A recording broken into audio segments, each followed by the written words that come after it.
I'm Mark Seifter. And I'm Linda Zeiss-Palmer. And this is Arcane Mark.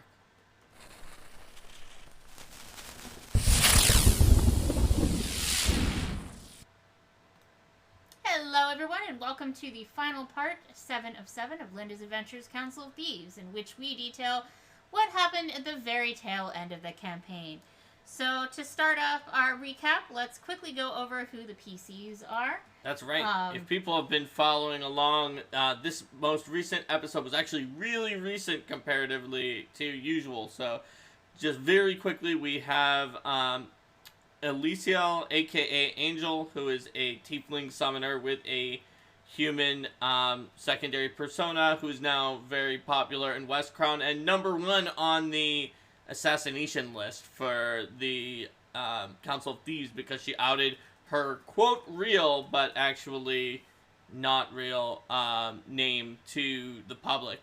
Mm-hmm. Then we have Red Black, the security expert, who wasn't so keen on the name being outed.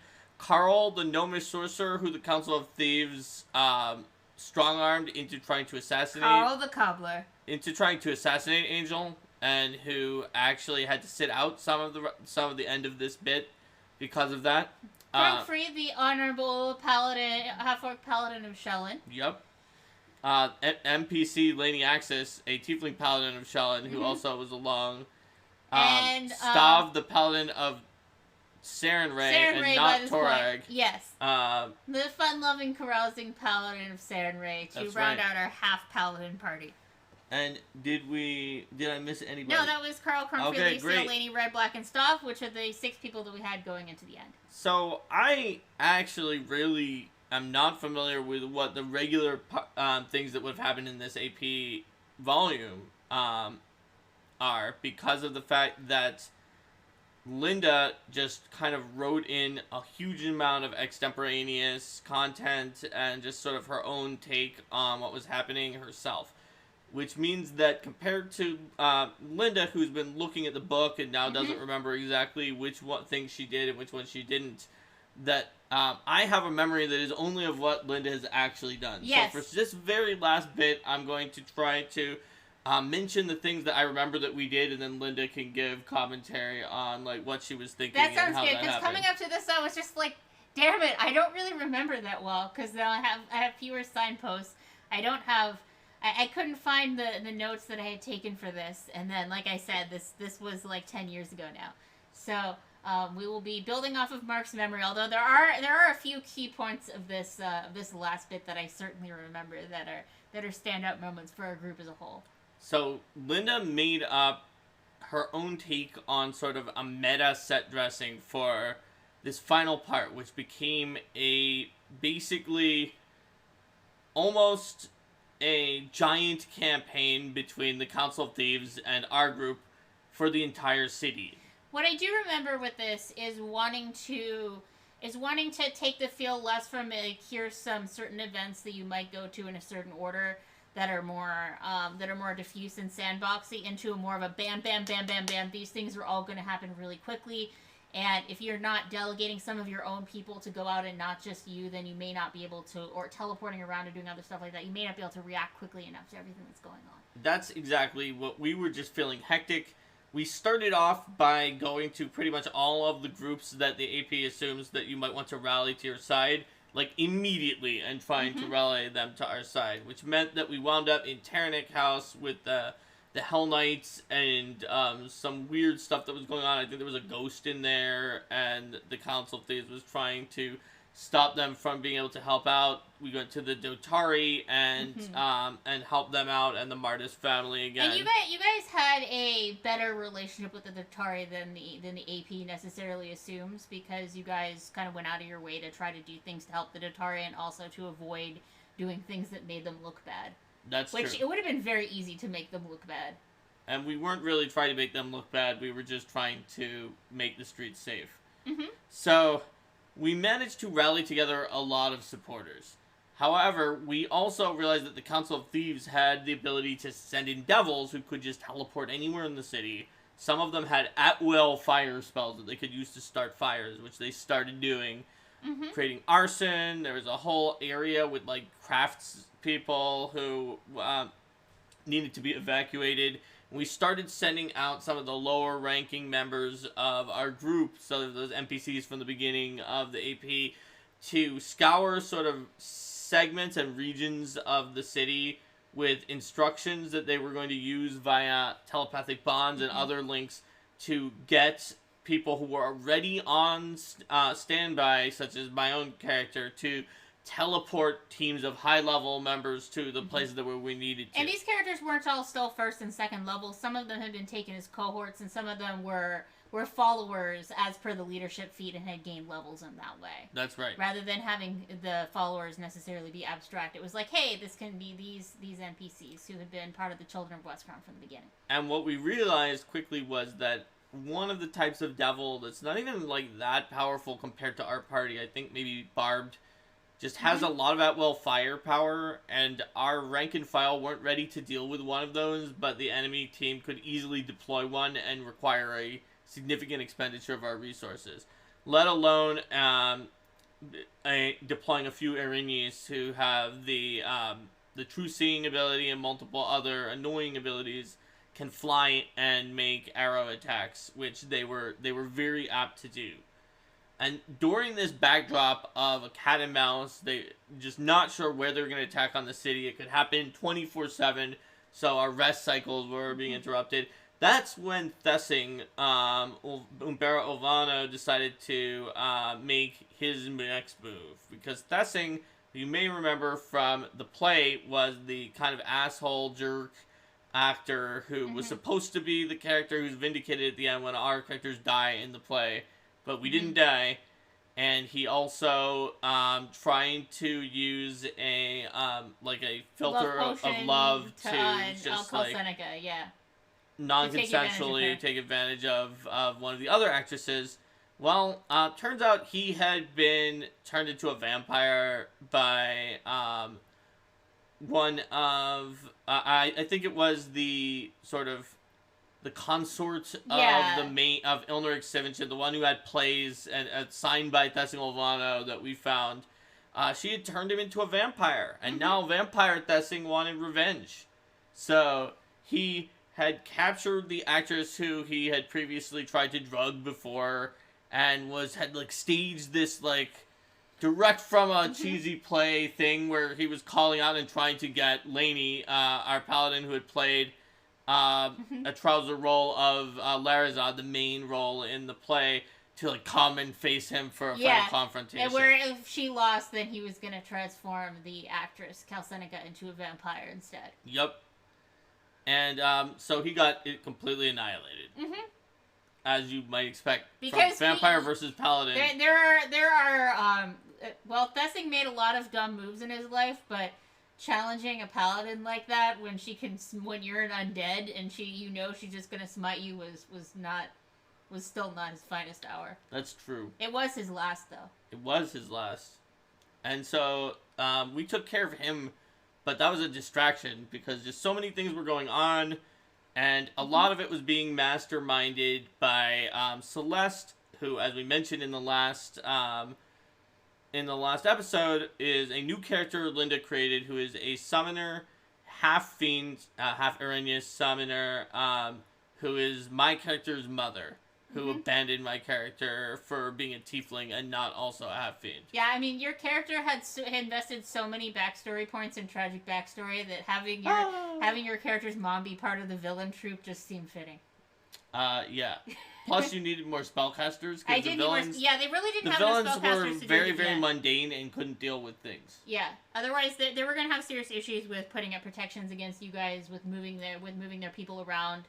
Other than because they couldn't just rely on devil teleport easily. So it was between that's that bracelet. Self-only, but the devils can move themselves, and then they had that bracelet of friends. But still, they needed more mobility to be able to launch that coordinated attack.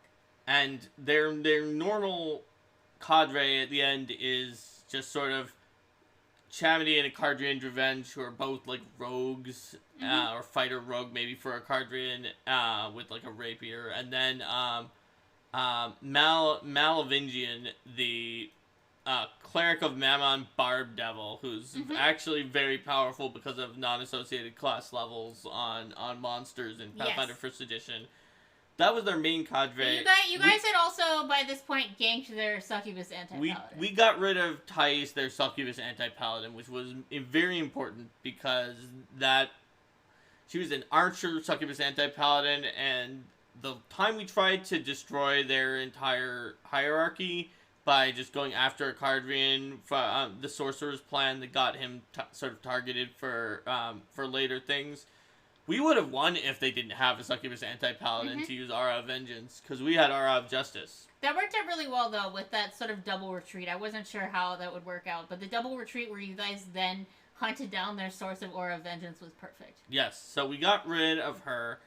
We were doing pretty well in terms of defending a lot of places from big major threats, but the problem was we couldn't watch everywhere at once. So they wound up kidnapping some of the clerics from the Temple of Shelyn, just because they didn't make a big fuss when they broke into the Temple of Shelyn. We had multiple Shelynite characters, and we were out doing things. Those were the main protectors, and we had like a Medusa who was trying to like be redeemed there at the Temple of Shelyn, but she was not sufficient to she and the High Priestess couldn't stop an infiltrated assault that came and kidnapped a bunch of the clergy of Shelyn, who they were now threatening, and they had done this thing with the mother of Carl, and we could tell that they were not going to stop at anything. Yeah, they were very desperate to try to rattle the PCs to stop the PCs from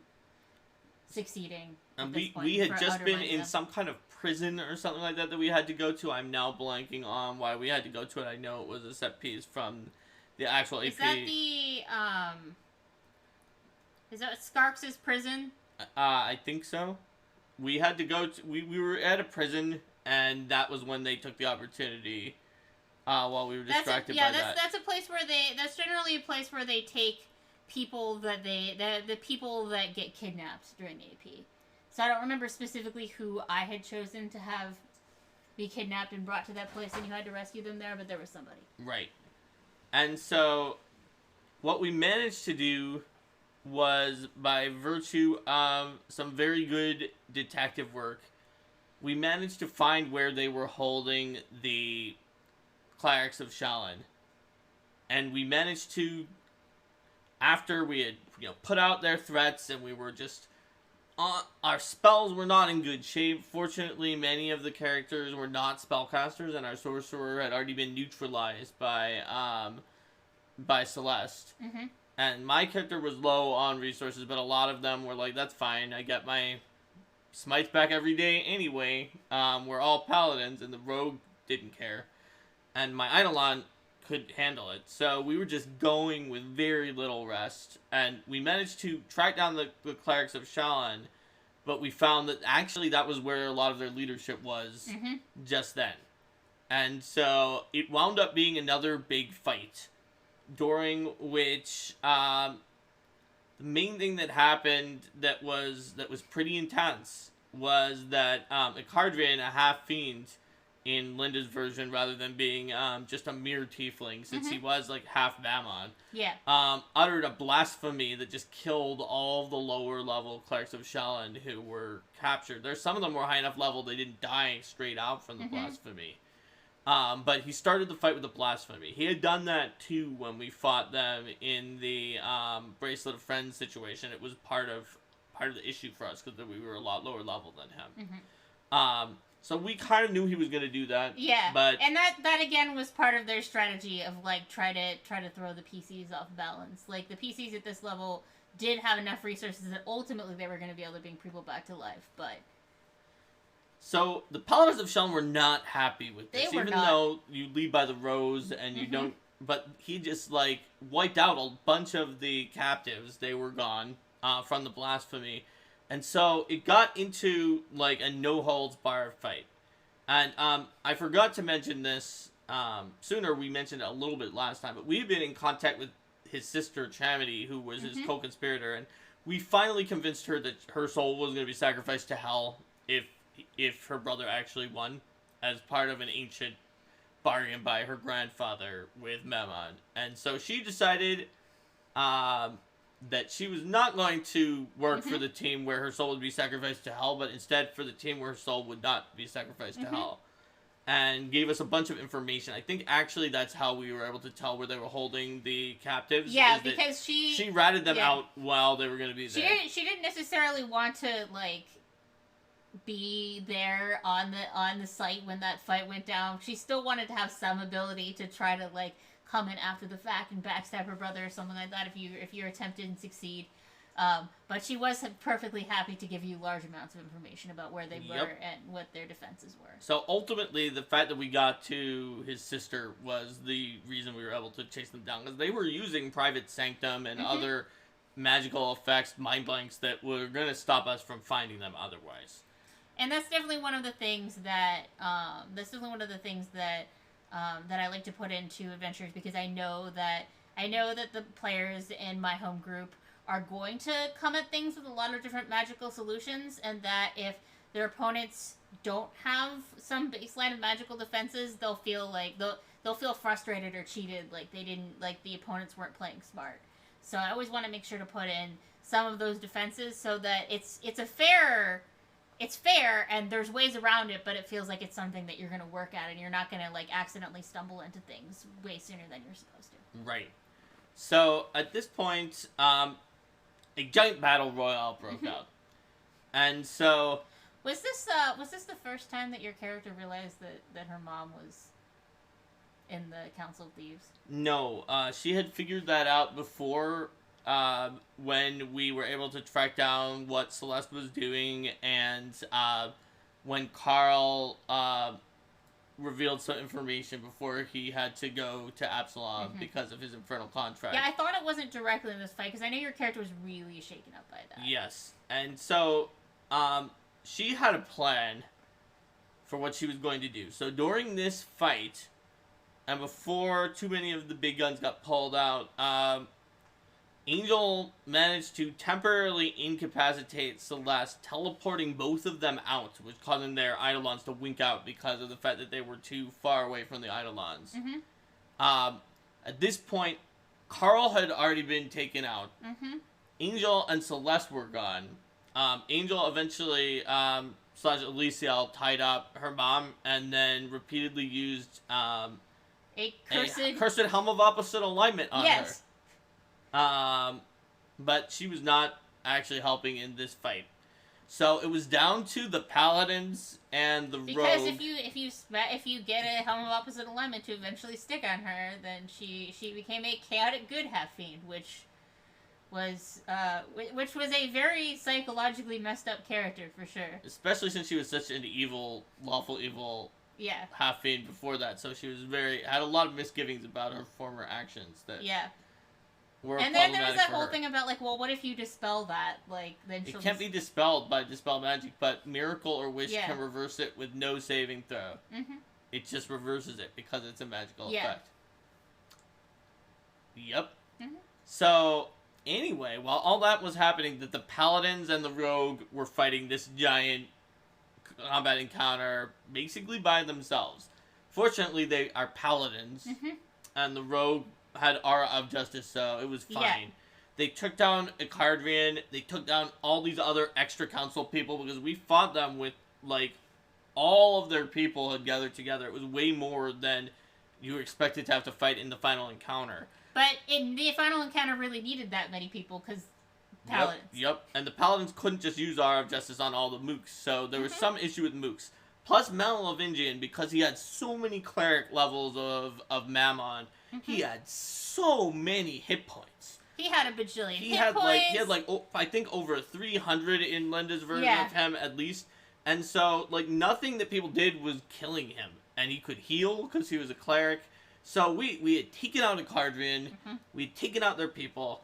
What you need to know about their plan is that they had found a spot on this big old statue of Eridan where a well of many worlds that they had, that's an item that opens to a random plane, but it's not random. It depends on where you're sitting in the material plane based on, like, the planar orrery of the planes. They found a spot where it opened to hell, to Erebus, to Mammon's lair of hell, where they were going to march an army out with their well of many worlds. Well, that obviously was not going to happen, because we were not even fighting them there.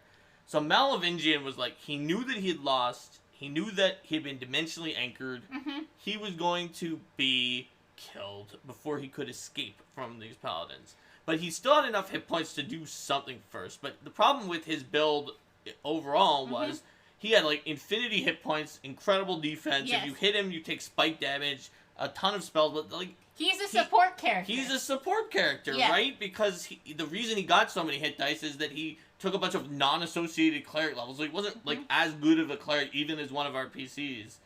And his Barb Devil stuff didn't do that much. So he decided, you know what? If I'm going down, I'm taking you all with me. The negative energy plane, the Maelstrom, Abaddon, the Abyss. Wherever we wind up. I'm opening this Well of Many Worlds in this random place. It's not the place that goes to Erebus. It could be anywhere. So I pull up my trusty D100 chart of the planes, which we had to Google a random plane generator. I think like all of us together searched for one to help find one for Linda. So and then I slightly modified it too because it was like because it was like 1 through 90 is like the major planes, and then like 91 and on is like demi-planes and stuff like that. But what's important to know about this is that because there are so many planes around, like any given plane has like about at most a 5% chance of being rolled. Much less than that. I can find my my random plane. I think it was 2% in this particular case.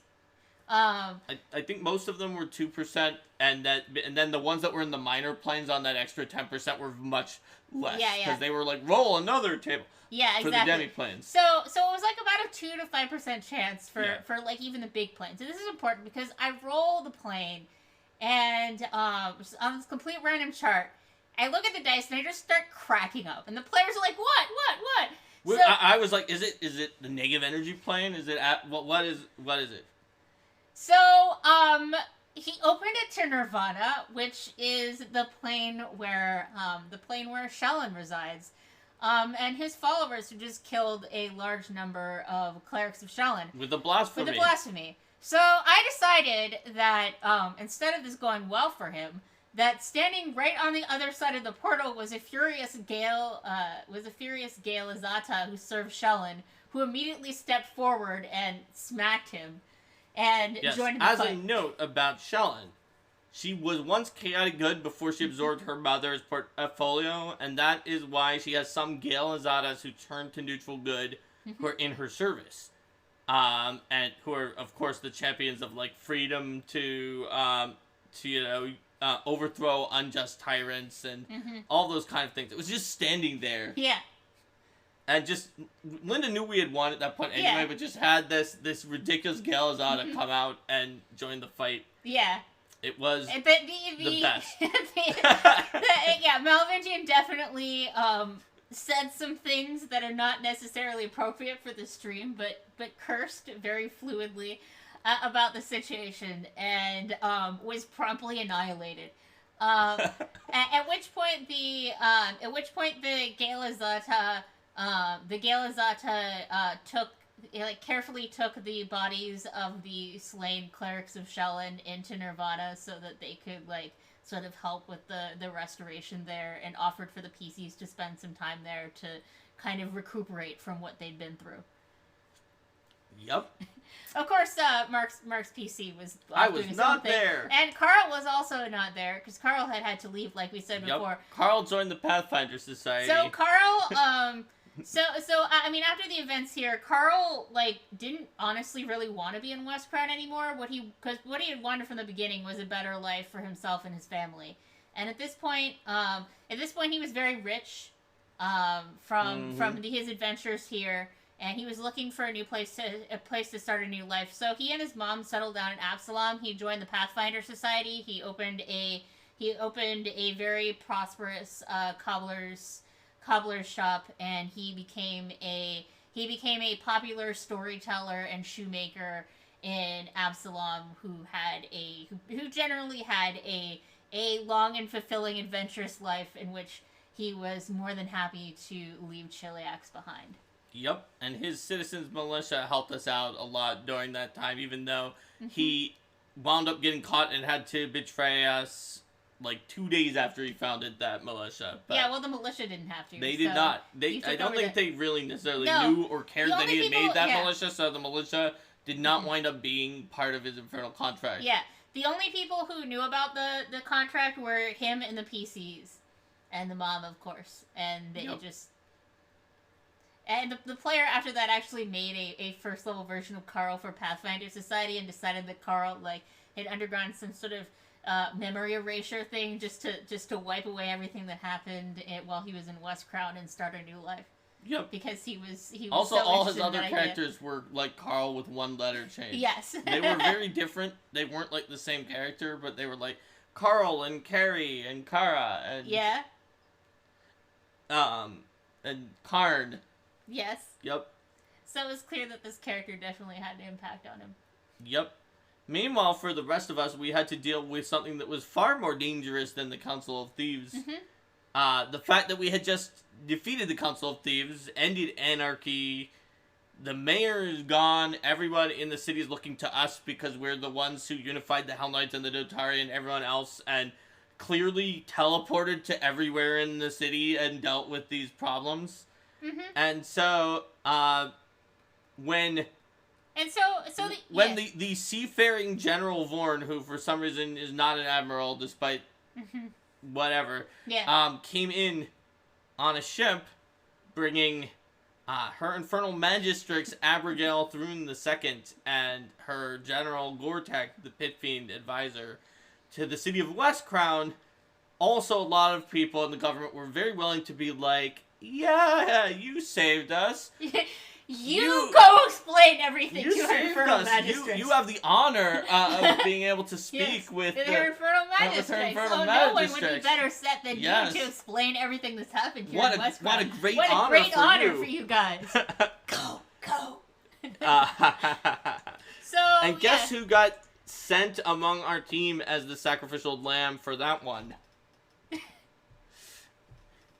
So this was somewhat of a problem because the people of West Crown wanted Angel, a false personality of my character who was a human, because a tiefling definitely would not get this job, to be the mayor of West Crown. My character who was not a human, who did not look like she is supposed to look like, and mostly got away with it with a hat of disguise and a very good disguise skill. And bluff. And very high bluff and charisma. So, that was really pretty scary. Obviously, the General Gortek and Abby were going to have true seeing. So, as I mentioned earlier for the party that we went to and several other things, the angel persona is known by those who actually have true seeing to have on a hat of disguise that makes her look like a little prettier. As if it's for vanity. Not overneath. On top of. Yes, that's better than overneath.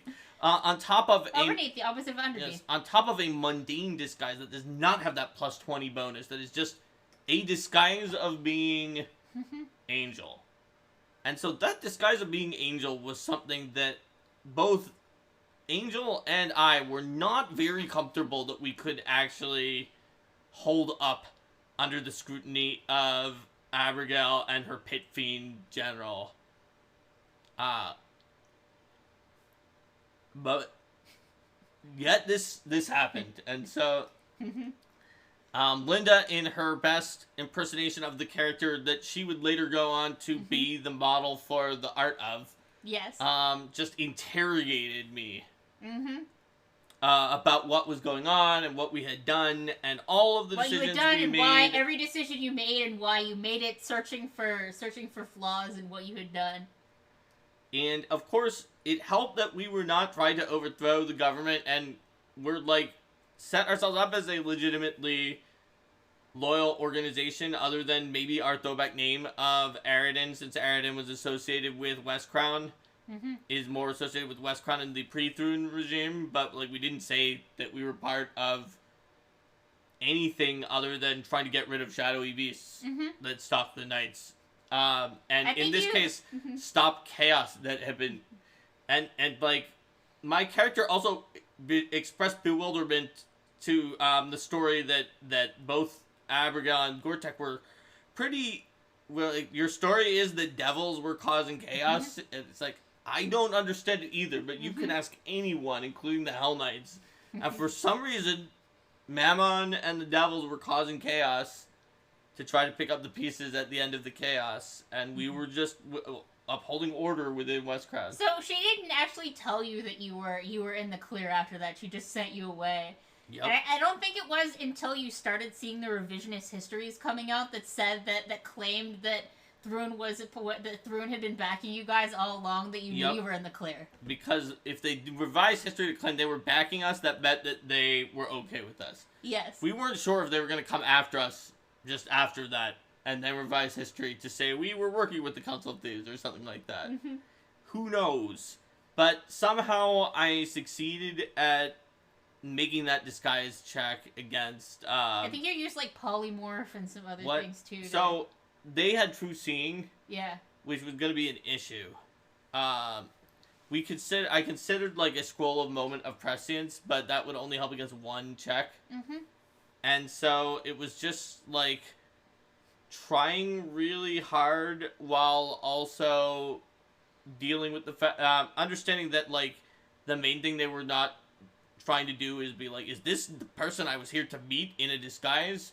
Like, they're more like, this is the person I'm here to meet with, and let's see if we can grill her and sense motive. Yeah. So, hoping that, like, the main thing they were trying to do was not pierced through by disguise. And it wasn't because they didn't have any reason to suspect. So there was one check against the disguise just to make sure, like, is this actually Angel? But, like, they weren't continually rolling against it. They were more rolling against, like, what you were actually saying. And Abby's perception, like, because charisma is her higher stat, wasn't as high, but Gore-Tex was. I was not expected to win that opposed check, but as we all know from Pathfinder 1st Edition, if you played it, opposed checks are highly swingy. They can go to the point of, like, the very first campaign Linda played in that I ran, where Linda's character, a master manipulator with a prestige class at that point in time about lying to people, was talking to her little sister, who was just her little sister, and we determined that her bonus was so much higher than her little sister that she would only fail the opposed check if she rolled a natural 1 and her little sister simultaneously rolled a natural 20, beating her by 1. Guess what happened? And that happened in that game, which is a 1 in 400 chance. So my chances were a lot better than 1 in 400, but they weren't great, because if you look, even I can even figure out a basic Pit Fiend, of which Gore-Tex was possibly better than, has a perception modifier of plus 33. Yes. And Council of Thieves does not end that high of a level. Yeah, we were you're like level 13 at the time, At that time. So with with ranks and a circle of persuasion and a lot of charisma, I was in the 20s, like the good, like the upper 20s, I think, but and you made he it was in the still end. Like 5 or 6 higher than me. But I made that, and then he didn't try again to pierce the disguise because that is not what they were thinking about while they were doing this conversation. Whew. So, somehow we made it to the end of that interview with Abby. After which Angel was made the mayor of Westcrown. Yes. Somehow we made that with a tiefling who was in disguise as a human under a false identity, having that false identity proclaimed as the mayor of Westcrown and agreed upon by Igorian that she was someone that they could work with. Fortunately, I did have some support from General Vorn because he liked me from that other party that he was in before. Not that Abby will listen to anybody except herself if she doesn't want to. Yeah, of course. But, yeah. So, and at that point, Lady Nexus and Crunkfree went back to the Temple of Shellen and focused on helping people out after what had just happened to their ranks. They were also focused on increasing you capitalizing on what was going on with Angel being in charge to increase the prominence of the Church of Shellen within Westcrown. Yep, because I converted to Shellen due to the serious problems with the Priest of Iomade NPC and also to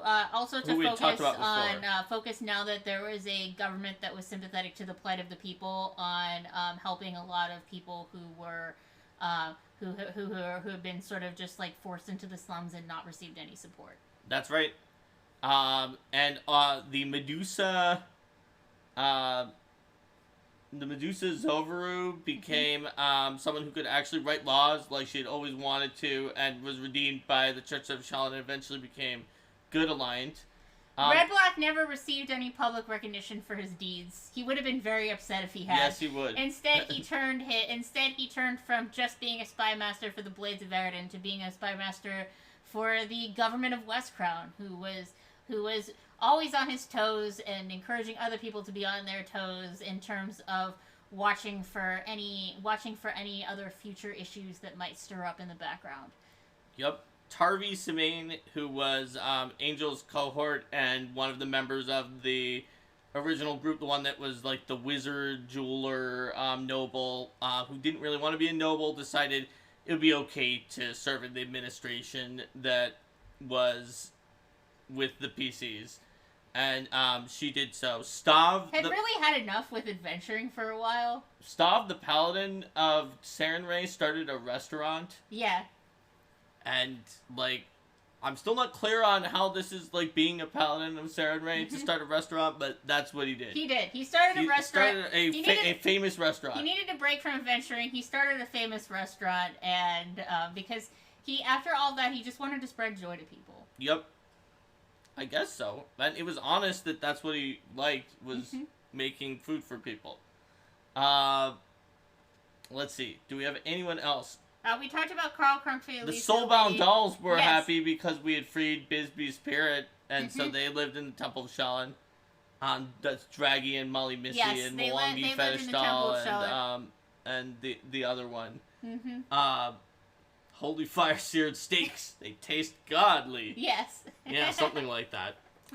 And I mean, Stav was always kind of like not the world's most proactive paladin. So I think that retiring to open a restaurant and share his passion for food with people was fitting for him. He still didn't have like a scene that was indicting him for the sin of sloth, like Adam in the first campaign that you played, where he was in a party with like literally like worshippers of evil like deities and demons and devils at the same time, and just completely missed all of it. Yep. And so they were like, you never broke any rules, Adam, but maybe you should have been a little more proactive in figuring out if you were literally surrounded by a den of vipers or not. Because the answer was yes, that you were. Yes, you definitely were.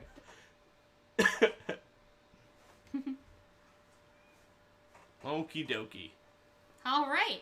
So I think that's about it for our Council of Thieves campaign. That's right. Bye, YouTube. See you next time. Bye.